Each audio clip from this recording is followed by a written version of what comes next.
Hi friends, இன்றைக்கி நம்ம சேனலில் எதை பற்றி பார்க்க போகிறோம் அப்படின்னா, தமிழகத்தில் நாளைக்கு வெளிவரதா இருந்த +2 தேர்வு முடிவுகள் நாளை வெளியாகாது என பள்ளிக்கல்வித்துறை தெரிவித்துள்ளது. அதை பற்றி தெரிஞ்சுக்கிறதுக்கு முன்னாடி நம்ம சேனலை சப்ஸ்கிரைப் பண்ணாதவங்க சப்ஸ்கிரைப் பண்ணிடுங்க. வீடியோ பிடிச்சிருந்தா ஒரு லைக் பண்ணுங்கள்.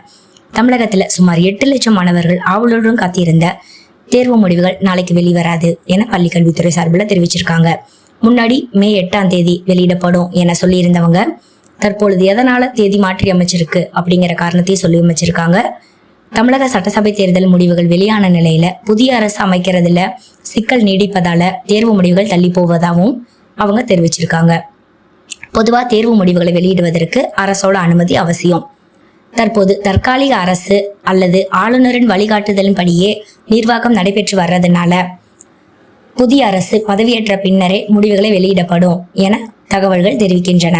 பள்ளி கல்வித்துறை அதிகாரிகளின் தரப்பில் பெறப்பட்ட தகவலின்படி விடைத்தாள்கள் திருத்தும் பணிகள் இணையதளத்தில் பதிவேற்றும் பணிகள் ஏற்கனவே முழுமையாக முடிவடைந்து விட்டன. புதிய முதலமைச்சர் பதவியேற்ற பின்பு பள்ளி கல்வித்துறை அமைச்சரின் ஒப்புதல் கிடைத்தவுடன் புதிய தேதி அதிகாரப்பூர்வமாக அறிவிக்கப்படும் எனவும், அநேகமாக மே மாதத்தின் 3வது அல்லது 4வது வாரத்தில் +2 தேர்வு முடிவுகள் வெளியாக வாய்ப்புள்ளதாக தெரிவிக்கப்படுகிறது.